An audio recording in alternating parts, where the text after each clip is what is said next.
Salut. Je vais vous faire une petite vidéo pour vous expliquer ce que je suis en train de faire, le pourquoi du comment. On va commencer peut-être par la base. Quand on parle d'agriculture de conservation des sols, on parle de couverture des sols pour les protéger et de restitution un maximum d'éléments, alors soit les couverts, soit les chaumes, soit les pailles des cultures. Et il y a quelque chose qui est assez important, je trouve, dans notre, au moins dans mon système, c'est la gestion des résidus de culture. Ils font partie de la couverture du sol. Ce n'est pas une couverture vivante, ce n'est pas une couverture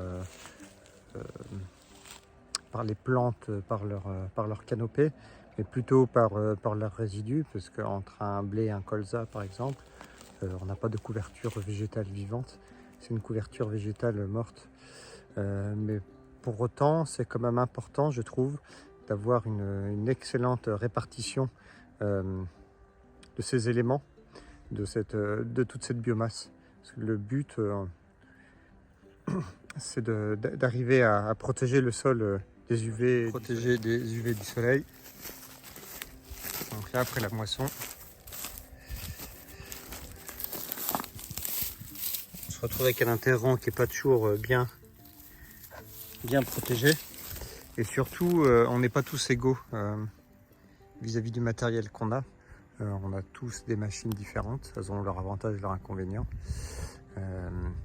La nôtre a un inconvénient, c'est la très mauvaise répartition des pailles.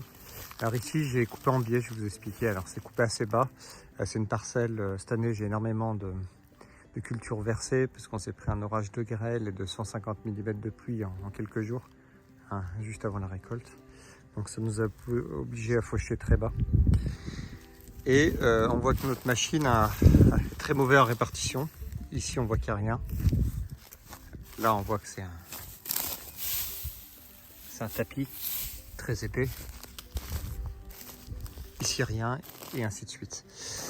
Pourtant elle n'est pas très large en coupe, elle fait que 6 mètres. Parce que plus les coupes sont larges, plus c'est compliqué de répartir les chaumes. Les pailles broyées. Donc cette année, du fait qu'on avait beaucoup de blé versé, on a été obligé de couper bas. Ça fait avaler encore plus de paille par la batteuse, donc ça en fait plus à broyer et plus à répartir. Donc c'est mal réparti, mais encore plus de mal réparti. Donc l'année dernière, pour le coup, pour cette histoire de répartition, pour d'autres raisons, je m'étais équipé d'une herse à paille. Je vais vous montrer vite fait, mais la herse en elle-même n'a pas forcément beaucoup d'intérêt. Elles se ressemblent toutes, peu importe quasiment la marque et la couleur, donc on s'en fiche de ça. Et l'année dernière, donc par habitude, par convention, on moissonne dans le sens du semis. Et l'année dernière, j'étais passé avec la herse à paille sur le côté. Alors, ça faisait un travail correct, mais pas aussi bon que ce que je voulais. Pour une raison physique, par exemple, quand le sion coupe par exemple à une vingtaine de centimètres, quand la paille, la herse essaye de faire passer la paille le long des chaumes, comme ça, les faire sauter, c'est pas évident pour elle. Donc en plus, elle vient casser une partie des chaumes, elle en casse encore d'autres, donc ça crée encore d'autres matières libres pour le passage de la dent. Parce qu'on est d'accord que derrière des chaumes comme ça, c'est le semoir à dents qui va passer pour les semis d'été, donc soit pour les semis de couvert, soit pour les semis de colza. Ici, ça sera du colza par exemple. Et donc le colza, lui, va être semé dans un terrain, donc c'est un semis à 25 cm ici. Et le colza et le couvert va être semé ici. Je ne vais pas semer en biais, j'aime pas semer en biais, je trouve que ça n'apporte rien. Parce que ça fait que quand on sème en biais, pour moi, c'est-à-dire que la dent ou l'élément semeur, un coup, il va être dans une zone sans chaume, donc il va bien travailler. Un coup, il va tomber sur une chaume, donc pour réussir à placer une graine au milieu du chaume, là, donc c'est pas super, ça va l'arracher. Après, elle va retomber sur une zone correcte, et ainsi de suite. Et donc, on va passer notre temps à faire ça. Alors que je trouve bien plus pertinent de venir semer dans l'interrang. Alors là, avec le guidage, moi, c'est plus facile, j'avoue, mais de manière naturelle, en fait, les dents et les éléments semeurs vont toujours chercher l'endroit le plus facile à semer, donc ils vont toujours aller chercher, aller dans l'interrang. Donc, pour éviter, pour améliorer ma répartition de taille, cette année, j'ai fait le choix de moissonner les champs en travers. Alors ça à la main, hein, parce qu'il n'y a pas de guidage sur la batteuse. Donc je fais une coupe en travers. Et donc ça fait que toute la mauvaise répartition se fait en travers. Et après je reviens droit avec l'air sapaille dans le sens du semis pour étaler les chaumes, pour étaler la palle broyée dans le sens du semis. Donc j'ai pas de chaume à traverser avec la paille. Donc ça facilite beaucoup mieux le travail de la herse. Et en plus ça rebrosse, on va dire, les chaumes dans le sens du semis, ce qui n'est pas un mal. J'ai réussi à ramasser quasiment toutes les zones versées, mais des fois il reste quand même des zones un peu attachées comme ça là. Et si on passe avec l'air sapaille, pour le coup, on vient tout rebrosser dans le sens du poil du semis et ça va mieux se passer. Donc le boulot, ça donne quoi? Donc ici là c'est le passage où je ne suis pas passé. Là ici je suis passé. Donc là si je regarde au sol, donc là j'ai un peu de versé, on voit que c'est bien brossé dans ce sens là. Et là on voit que c'est couvert intégralement partout. Donc là partout j'ai de la paille. De manière intégrale. Donc les 150 mm de pluie qu'on a eu l'autre jour ont fait beaucoup de dégâts aux cultures, de grêle. On va essayer comme d'en tirer parti. Pour le coup on a de la fraîcheur dans les sols de manière importante cette année à la moisson.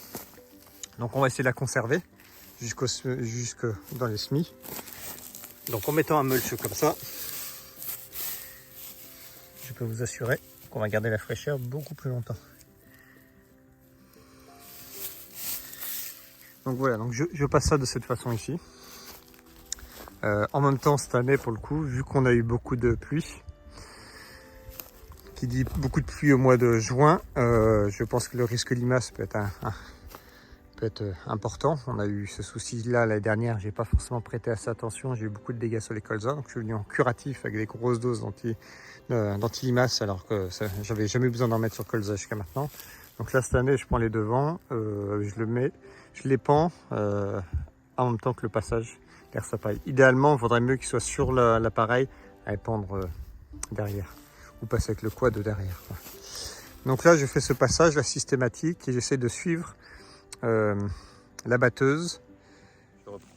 Donc là pour le coup j'essaie de suivre les champs qui sont moissonnés au fur et à mesure. Comme ils annoncent, il commence déjà à faire chaud, là il doit faire on a eu 33 aujourd'hui. Ils annoncent comme pour tout le monde des fortes températures. Donc pour limiter les pertes d'eau, j'essaye de suivre avec la herse à paille comme ça tous les champs au fur et à mesure pour conserver la fraîcheur et mettre l'anti-limace comme ça. Tous ces champs là en fait ils sont propres. Vous avez pu voir en plus, je mets en point d'honneur à ce que les champs de blé soient propres. Avec les années d'ACS j'ai réussi à très assainir. Même avec 40 € d'herbicide maintenant j'ai avoir des champs relativement propres. Ici il n'y aura pas de glypho de fait pour l'instant, c'est complètement inutile puisque j'ai pas d'adventice qui présente. Mais par contre, si on a la chance d'avoir une petite pluie, voire avec l'humidité résiduelle, j'ai vu quelque chose d'assez intéressant l'année dernière. C'est que la herse à paille, c'est un super outil pour faire lever toutes les graines qui sont en surface. Donc là, ça va faire un tapis dès que les conditions seront propices pour les repousses de blé, par exemple, ici. Il y aura un tapis homogène, il n'y aura pas du tout d'effet andin avec une concentration des repousses. Là, il y aura une levée intégrale, propre sur l'intégralité du champ et elles vont toutes lever en une fois. Donc, je pourrais les cramer avec un peu de chance. L'année dernière, avec une très faible dose de glypho, j'ai dû passer à 0,3 je crois, même pas. Et j'ai cramé toutes mes repousses de blé sur le semis de colza. Et donc ça a été vraiment pas mal. J'ai pas besoin de faire d'antigraminier pour ça. Donc ça fait une très belle... je vais juste vous montrer un peu les dents, comment c'est fichu. Mais je vais pas m'attarder sur le côté. Donc vous verrez dessus, elle a des discouvreurs. Je les ai pris, mais presque pour une autre raison. Ils me sont revenus vraiment pas cher. Et je les verrai bien les démonter et aller sur le semoir à dents, qui sont de bien meilleure facture que ceux qui sont montés actuellement. Et sur l'air sapaille, pour moi, ils servent à rien. Je préférais avoir un rouleau hacheur, c'est peut-être ce que je montrerai dans les années futures, pour les cannes de colza et de tournesol. Donc là, j'ai ces différentes façons. Là, sur cette parcelle, j'essaye de garder la herse plus chargée pour avoir le côté répartition de la paille. Donc ce sont des grandes dents qui font 16 mm et qui à l'origine, entre là et là, ça faisait 80 cm. De manière hydraulique, on vient régler l'inclinaison. Donc ça peut être soit avec cet angle-là, et agressivité maximum comme ça. Donc plus on est réglé agressif, plus ça vient casser les chaumes et la paille et peut-être les os de limace. Je connais pas trop l'impact, ça se dit que ça dérange les limaces. Est-ce qu'il y a eu des mesures ou autres de fait? Je sais pas, je pourrais pas vous le dire. Et plus on est incliné, plus à bourre, plus elle tient les pailles. Alors comme ici, il y a vraiment beaucoup de grains versés de blé. Il y a souvent, vous voyez, on en a encore ici. Donc là, c'est bien brossé dans le sens du semis. Et plus il y a de zones versées, plus la herse se remplit. S'il n'y a pas du tout eu de versée, elle se remplit pas du tout, quoi. Ou bien si la personne avait des rampants, pour le coup, ça les arrache. Toutes les adventices rampantes, des lisons, des trucs, ça les arracherait. Voilà, donc machine relativement simple. C'est du 7,50 m portée. Donc le débit de chantier, on est entre 5 et 8 hectares à l'heure selon la taille de la parcelle et la vitesse. Il n'y a pas besoin de beaucoup de puissance avec 140. Si ça monte un peu, il faut quand même avoir 140 chevaux devant. Voilà, donc je ne vais pas m'attarder plus là-dessus. Vous verrez, je vais aussi mettre une vidéo. Je vais peut-être vous faire le commentaire là. Je vais aussi passer également sur tous les champs de colza à suivre. Toujours pour cette même question de répartition et de couverture du sol. C'est-à-dire que la couverture du sol entre un colza et un blé, ce sont les repousses de colza. On ne va pas s'embêter, dépenser de l'énergie humaine et du gasoil et des graines pour mettre un couvert en place, alors que les repousses de colza font un très bon couvert. Donc dans cette optique-là, le but est d'avoir un champ propre, de belles repousses, pas forcément trop denses, parce que s'il y en a trop, je pense qu'elles ne feront pas du bon boulot. Alors cette année, nos colzas ont grêlé pour partie. Donc il y a entre 1 tonne et demie de semences qui étaient par terre qui ont levé. Donc ça faisait un tapis énorme, beaucoup trop important. Il y avait quand même quelques adventices, des fois dans les passages de pulvée, les coins ou dans les trous à limaces. Donc ce que j'ai fait, pas longtemps après la moisson, je suis passé avec l'agressivité maximale de la herse en travers de la moisson avec un biais vis-à-vis de la moisson. Donc là, ça a très bien étalé, vous verrez dans la vidéo. Ça a très bien étalé tout le mulch, tout le broyat et tous les résidus de colza. Donc ça fait une belle protection du sol. Et surtout, de ce que j'ai vu l'année dernière, la capacité de la machine à faire lever les repousses de colza est assez impressionnante. J'essaierai de vous mettre une photo aussi. L'année dernière, j'avais cramé les repousses de colza juste au glypho un peu après la moisson. Et comme on a mis du temps à moissonner tous les champs, dans les premières parcelles, les premières repousses étaient déjà sorties. Et normalement, avec les pluies de mois d'août, on a toujours d'autres repousses qui arrivent. Et là, cette année, comme on n'avait pas du tout eu de pluie au mois d'août, il n'y a jamais eu de deuxième levée de repousse, sauf à l'endroit où j'ai traversé le champ avec la herse à paille pour rejoindre le champ du dessus et redescendre. Donc là, il y avait une largeur de 7,50 m, de belles repousses de colza, à couper au couteau, et ailleurs, il y en avait 0. Donc là, j'ai vu la capacité à faire lever les graines, c'est assez impressionnant. Donc pour le coup, derrière les chaumes de colza, j'ai fait herse à paille, glypho à suivre, parce que j'ai un peu d'ambroisie, je suis obligé, dans les passages de pulvée, j'ai des levées d'ambroisie qui se font. Donc j'ai désherbé là. Et pour le coup, tout ce qui est présent et les très grosses quantités de repousses de colza, tout ça, ça va mourir. Et si ça se trouve là, avec l'humidité résiduelle, ça va suffire. Ou bien à la première pluie, j'aurai un couvert homogène de repousses de colza qui sera parfait pour venir semer le mois d'octobre dedans. Et surtout, il n'y aura aucune adventice dedans qui vont monter à graines. Les repousses, c'est un couvert, quasiment comme un autre. Et on se doit d'avoir des couverts propres pour semer dans du propre. On ne garde pas des champs dégueulasses en interculture, parce que sinon ça va monter à graines et ainsi de suite. Donc je mets toujours un point d'honneur à les cultures propres, mais les couverts et les intercultures également. Allez, voilà, salut.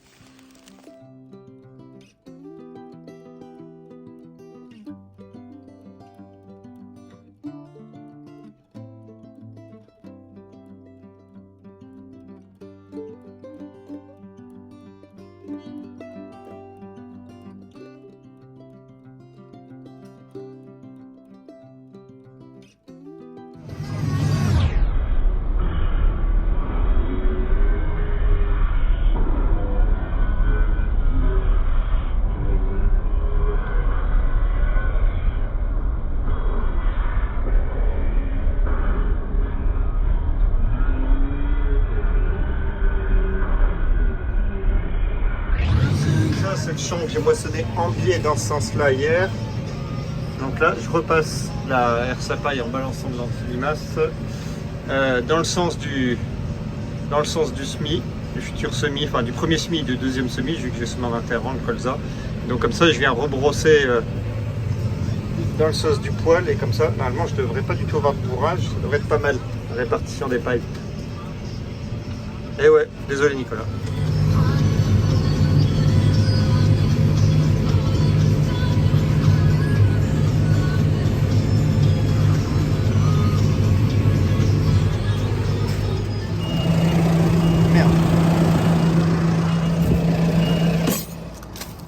Donc qu'est-ce que ça fait comme boulot? Là il y a un triangle où je ne suis pas passé. On va voir avec le soleil, je ne sais pas si ça va bien. Donc il y a des endroits où j'ai des gros andins de colza. J'ai des endroits avec des andins de paille comme ça. Là. Donc la répartition n'est pas super. Donc là en fait ça fait un... Ça s'étale bien partout. On arrache une partie, ça fait rouler des pierres bien sûr, c'est le défaut de la herse à paille. Ça en arrache une bonne partie d'ailleurs. Hein. Donc ça tombe bien, parce que là j'en ai beaucoup trop de repousse.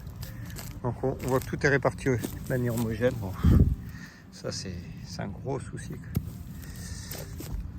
Voilà, je trouve, pour moi il y avait beaucoup trop de repousse dans les champs là, elles allaient toutes se gêner vraiment. À l'origine j'étais venu pour, je ne savais pas trop si ça allait arracher les repousses ou pas. Comme le sol est frais, ben, ça les arrache bien. J'ai quelques zones avec de l'herbe, là ici j'ai même un peu de régras, c'était les anciens champs bio.